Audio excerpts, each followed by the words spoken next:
Okay, I am here today with James Howard. James Howard is the CEO of Black Barrel Records. I have tons of questions to ask you. I want to start off with something that may not seem so obvious to other people. You have a BA in music technology. I'm a pretty smart woman at 56, but I don't get it. So when we talk music technology, what exactly does this, so to speak, license you to do? So I mean, realistically, going to school for audio engineering and everything, really just gives you like that basic foundational knowledge of, you know, what you need to know how to do in order to succeed in whatever industry you end up like being in the music industry. Because there's a lot of different like, strands that come from, the music industry in general and the tech industry. I myself like gravitated towards more of the artist side of things, recording music. In my later years, like more recently, I kind of have gravitated towards the custom integration front in, home improvement, things like that. And yeah, I think that's basically what it does. It gives you like a foundation. There's a lot to be said for like the lack of knowledge you can learn in school versus what you learn experience wise too. You're better off getting an internship, and that's where you're going to learn most of your stuff. Absolutely, I understand. Oftentimes I use these interviews as teaching tools. And so one of the things I want to talk about is you have past sales experience. So tell me a bit about in today's world, especially because there's so much competition with streaming and everything else, with that background that you have, does it give you a definitive advantage when it comes to getting your music out there sales wise? Yes and no. I think like sales wise, like, you have to have a good product, and that's you can't sell shit. You know what I mean? You just can't. However, you could be the greatest salesperson in the room, and in the music industry, everyone's in a crowded room shouting as loud as they can, and everyone's a great salesperson. Because music itself is, such a otherworldly like product of its own. So when it comes to navigating that world, it's just important to diversify and really be creative in other facets of like how you can like succeed to whatever like that success is for you. So if streaming numbers are your goal, I hate to break it to you, but that shouldn't be your goal. Those are more so that in itself is basically just, metrics of like, just how often your song's been in front of people. That doesn't put any real money into your pocket at all as a musician. You really want to get into licensing, and you want to get into other creative outlets that you can really actually sell your product, which is your music and yourself and your brand. Okay. Now, having said that, if I were to ask you as a musician first, aside from the record company, of course, or the label, what sets you apart from other musicians? Um, I think I learned early on that like being able to control a lot of what you're doing yourself is really, really important. Being able to have all the gear you need to be able to do a show by yourself, being able to, just rely on yourself as an artist and not kind of like throw your hands up in the air. How do I do that? How do I do this? How do I do that? Um, and it kind of goes full circle on itself. That's kind of how I ended up in the label position anyway. Because you end up with all of these tools and all this knowledge at your disposal where it's like, all right, well, I need to help other artists with this as well. Um, but it's not like a set and forget formula. It's always changing. So, Oh, you betcha. Music is complicated, just like film. It's like it's so hard for an independent artist to get seen, recognized, stand out, sell. I have just a heart for the sorts of things that you do. Now, in particular, I know that I read that you do both the drums and the guitar. I will become the goat in this house because I have a 20-year-old who plays drums. And so I'm always asking fellow drummers, please tell me what it's going to take to get this kid to the next level. so for drums specifically, that was my first instrument. Yep. I went through school in drumline. I don't think I could have landed on a better way to become a musician because I learned my rhythm, I learned timing, I learned notation and how to like, read music rhythmically at least. That was kind of like a big thing for me. And then adding on string instruments after that was only easier because I understood rhythm, I understood timing, I understood dynamic control. And I think, I wish stood more with drums, but I also know that it's a lot of gear to lug around. Mm. So Oh when yeah. it came time to actually being in bands, I always chose guitar or bass for the most part. But I still think it'd be fun down the line to practice. So going back to drummers, what you really, really need to do too is just practice, practice, practice. You know what I mean? Oh When I yeah, was, without a doubt. yeah, yeah, when I was younger, I didn't have the opportunity to practice the drum kit as often as I'd like. I had one, and my parents actually put it in our backyard, like in our shed, for me to go practice to. Okay. Um, my dad ran an extension cord for a light out there for me so I could go rehearse because he wanted me to be able to rehearse, but it was not air conditioned. It was not exactly super fun and not exactly what I wanted to do. So what was easier for me was plugging headphones into my bass guitar or my guitar and learning that. Yeah. So I'd say if I had had the time to practice every day for hours like I did guitar and bass, I'd probably be a great drummer. But that's what drummers need to do is you can't lose that muscle memory. It's a physical workout too. Oh, you betcha. And it's so great for us moms and dads because we get to hear that. I mean, the tapping and the constant habits that come from drummers. So thank you so much for that. Um, I want to talk a bit about 2017 was the integration of the band, the Inside Out, which you are part of. So tell me a bit about the band. And then second of all, tell me a bit about some of the things that you have learned as a musician by being part of a band. So I started the Inside Out back in 2017. End of 2017 is when we kind of like landed on the name. It was with some friends from college and some old friends from high school. I had started the group so that way I could essentially perform my own independent music, but out live as a band. I was Yeah. writing my own music in, my little bedroom studio setup I had, and I was like, this is pretty decent. I kind of want to be able to play these songs live. I should actually get some people to play them. Um, it became like a revolving door with past like friends and stuff like that as far as members go. Currently, our lineup is, my close friends Andy Wright, John Landino, and we just took on a newer friend of mine, but kind of collectively, Zach Apuso. He's doing guitar for us. And it's kind of always been like that because it's always been like the outlet for my independent music.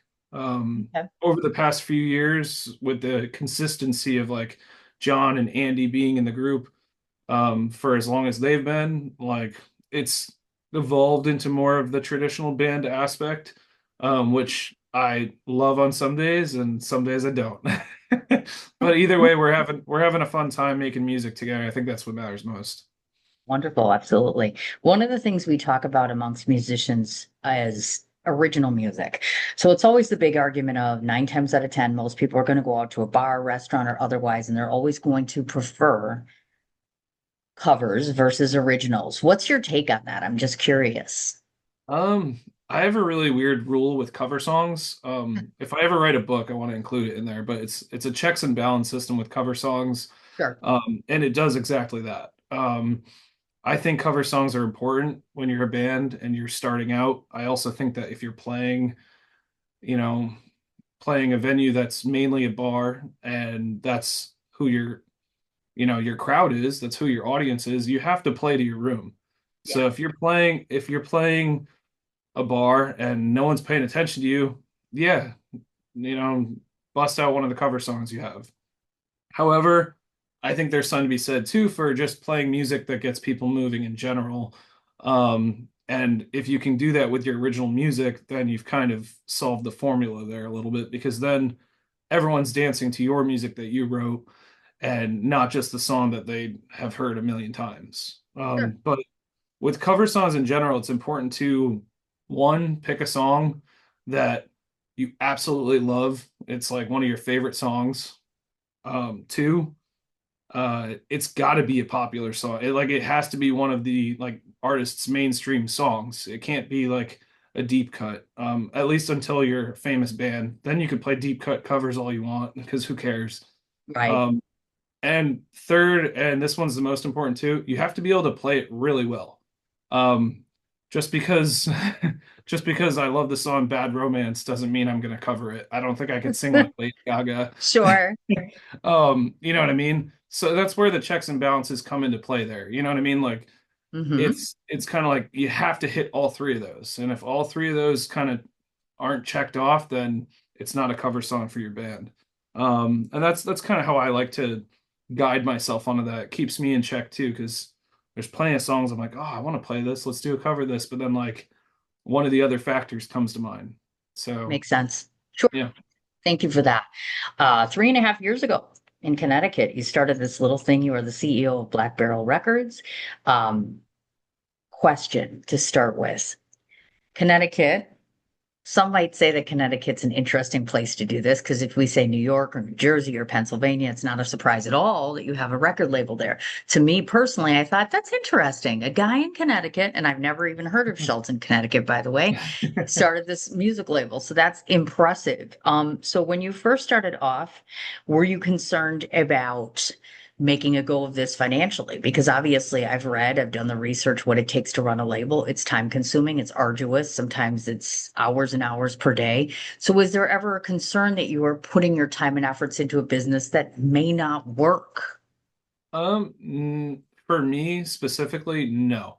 But only because I have been, a firm believer of don't bite off more than you can chew, Yeah. and don't front things that you aren't. So for instance, we started off as a recording studio, and that's what we started off as when we built our space. Now it's our in-house studio essentially.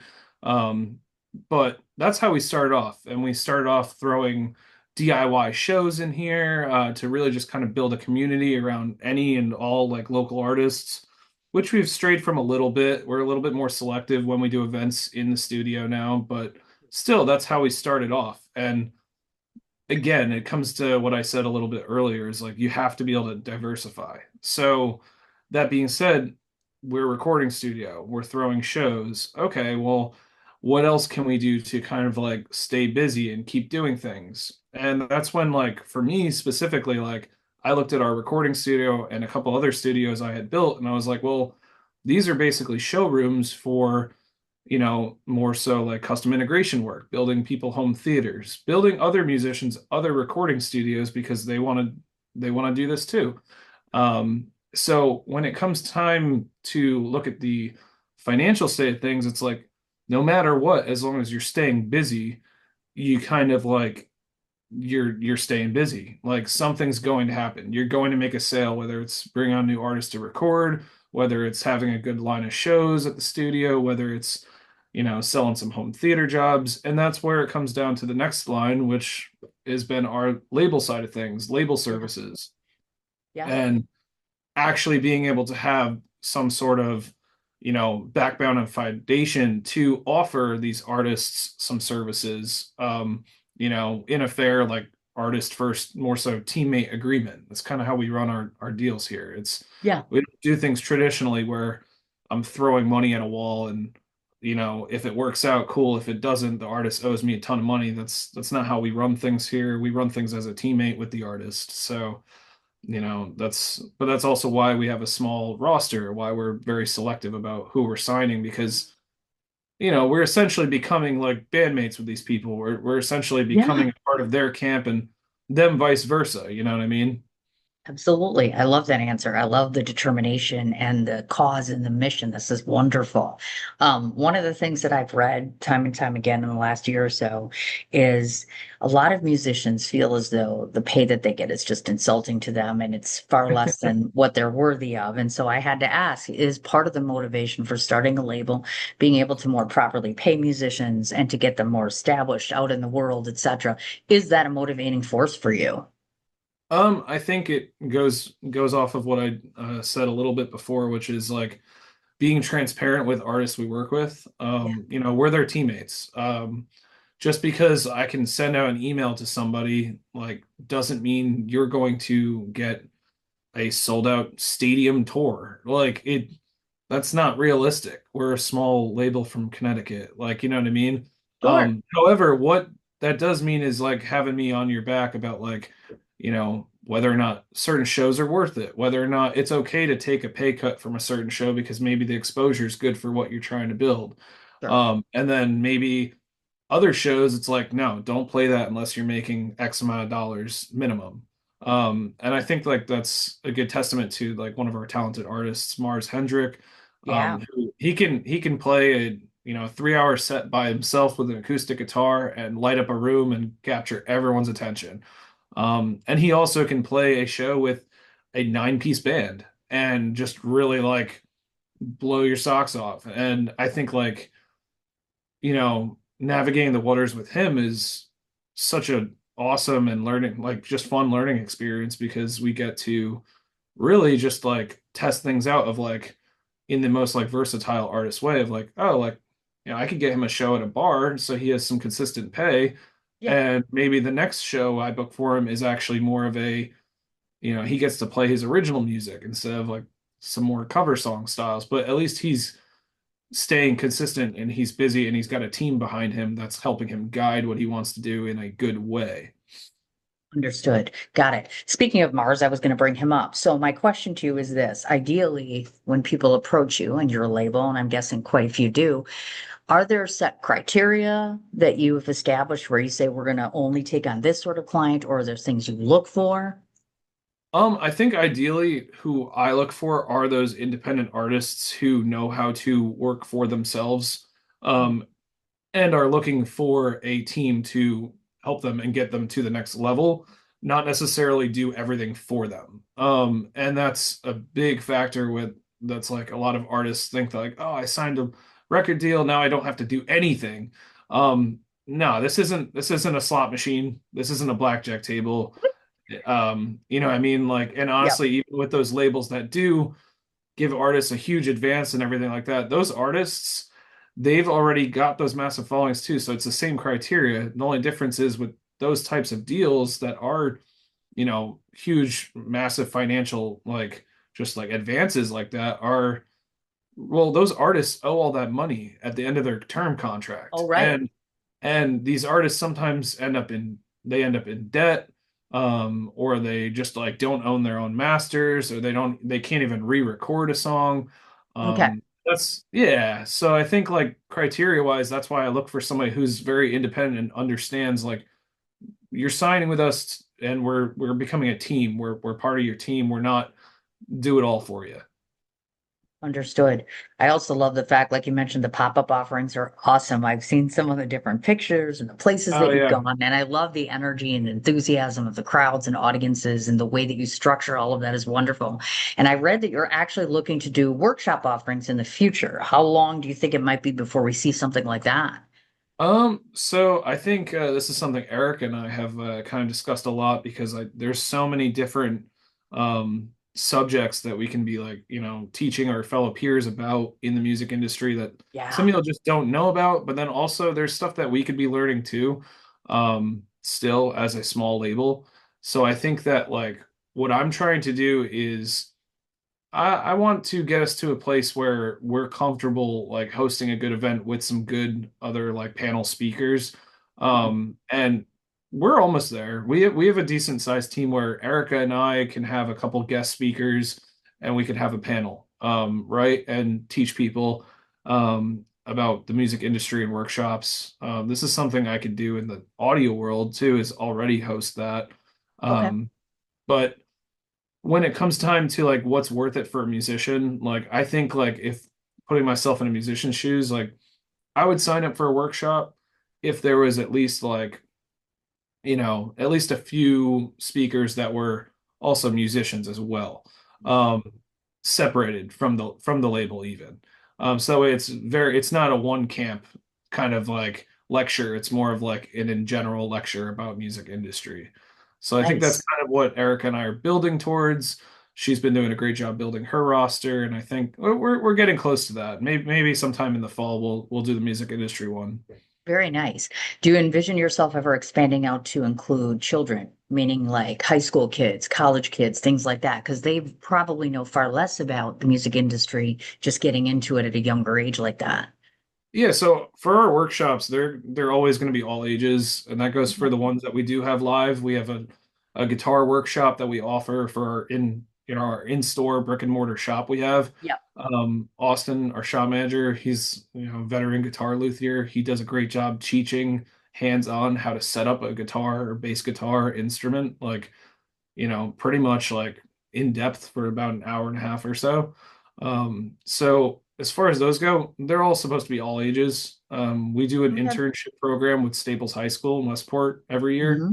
Hmm. And those high school kids that come here, um, whether they're going to school for music in college or not, they definitely come in here and they learn a lot. So, Very always, nice. always happy to like, keep keep the younger generation growing too. That matters too, definitely. Thank you Yep. for doing that. So, as I understand it, you run your business with your brother Nick. So, I know that I used to work with my better half, and we all love to say, well, whether it's family or our loved ones, we absolutely love working with them 24/7. There's never a disagreement, and everything is always copacetic, right? So I think with Nick and I specifically, when we kind of like joined forces on this with my other partner Zach. Um, just like anything, we kind of had a checks and balance system in place Yeah. where there was a third person involved. So God forbid there was ever any issues, there's always a third person to be able to kind of like outweigh tiebreaker, etc. That was kind of our thinking. Also, him and I like we've always loved music at as forefront. Like I mentioned, when I was drumming and I was younger, he actually was learning guitar, and he must have been like 9 or 10 years old, and he was learning Crazy Train. As speaking of, we just lost Ozzy, but I know. this story was hitting me the other day actually because I've said this in a couple other interviews too, but that's actually the first time I ever picked up a guitar was Nick was actually showing me how to play Crazy Train. But I didn't even know how to hold the guitar, so I was learning it how to play it with my thumb, Okay. which was kind of cool. So him and I have always loved this, and we kind of came on board with me being the operational front of things. Like this is what I learned how to do, and him kind of being in the background and more of the support character. And things have been working out great. Wonderful. Now, if I were to say to you, the average person who's going to watch this interview is going to say, oh, okay, so it's Black Barrel Records. So they do something with music. So if you would please, could you give us a short synopsis of exactly what you offer musicians and artists?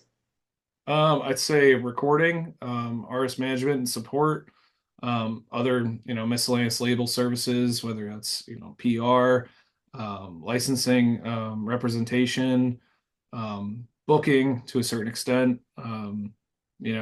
We offer distribution. We have our own distribution, mastering, mixing, production, you name it. Pretty much we're kind of like a one-stop shop at the moment for, musicians. You bet. Literally, speaking of shops, you also do repairs and installations, correct? Yeah, so literally one-stop shop at this point. That's awesome. I love that. If Yeah. somebody happens to be watching this and they're like, you know what? I'm a musician and I'm good at what I do and I want to work with these guys, what do they need to do? Literally just shoot me an email or go on our website is the best bet. We have a lot of different forms on there you can fill out. That'll get you to the right spot. Because I'm not always the first one to look at the email. So the best thing to do is to fill out those forms. If you're an artist specifically, fill out the artist form. That'll tell me I need to listen to the music, you know what I mean, and kind of like give myself time to actually give your music the proper attention it needs. You betcha. And before I forget to ask, upcoming events in the future or ways that people can find you on social media? So my band, The Inside Out, is playing Celebrate Shelton's Food Trucks on the River Festival. That's on September 12th in downtown Shelton. That's probably the next public time I feel like people will be able to kind of like see Black Barrel and like, one of our artists, my band, like performing. So that should be fun. But everything is on Instagram. Black Barrel Records, can't forget it. So that's any updates and all you'll see there too. And don't forget to mention your name. It's James Yes. Howard. His name is Yes. James Howard. So if you want to Google Yeah. him, learn more about the band, learn more about Black Barrel Records, you need to go ahead and Google him and find him. I'm very appreciative to both you and Erica for your time and your patience as far as coordination of this interview.